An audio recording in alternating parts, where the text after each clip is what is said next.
Alright, thanks for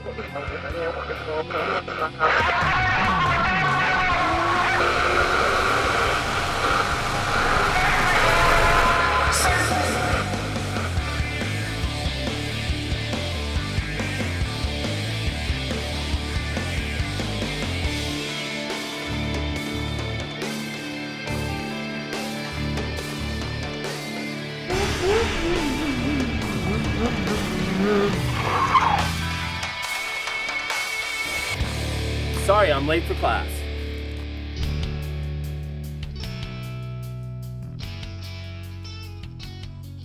I talked about in the last topics about drugs and that I became a professional drug addict, and a lot of people will be like, huh? Like, was that a profession? Can I sign up? No, it's not a good thing. You know, I became a professional alcoholic.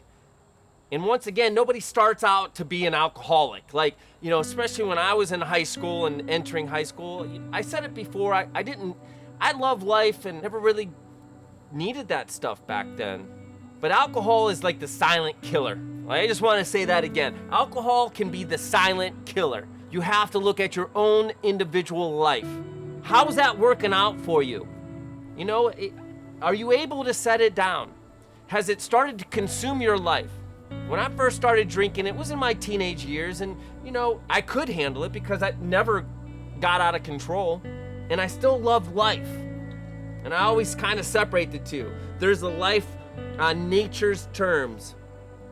That means no additives, no mind-altering things. And then there's, you know, life outside of that. And they always look different. I don't care who you are. Any chemical that we add into our body, whether it's drugs or alcohol, whether it's liquid, powder, whether it's a needle, whether it changes your mind, your thought process.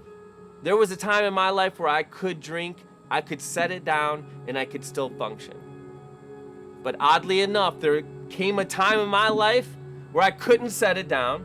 It was never enough. More problems existed. Now they were existing because of my drug addiction and alcoholism.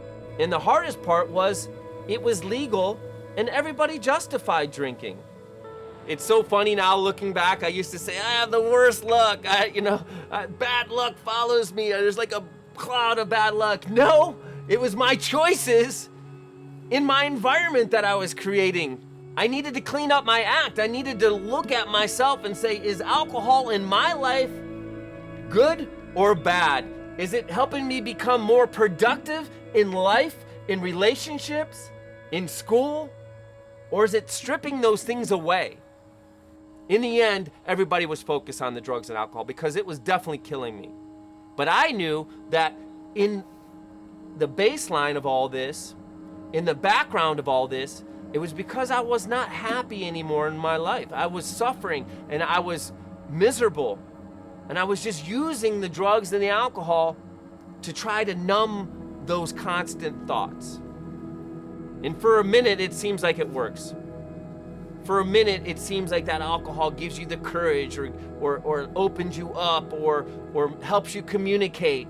And at night, we can always justify it, and you get so deep into it that it seems like it's okay. But it's the mornings that I always challenge people to look at. How are those mornings after you drink? How are those decisions that you made that night affecting you this morning? There's so many stories of stuff that happens to young people in high school that are crazy regarding parties and drinking, but I challenge each and every one of you. I hope that nobody is drinking and nobody's an alcoholic at this stage, but I know the truth. I know that there are people in the schools right now that are suffering from alcoholism.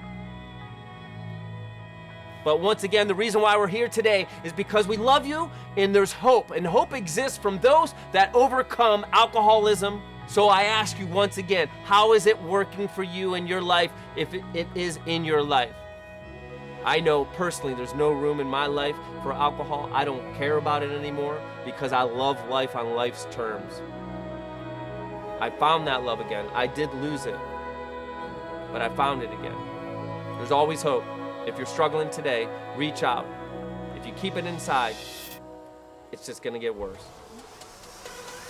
If you want to hear more of my story, uncensored, join us for our live webinar. See you then.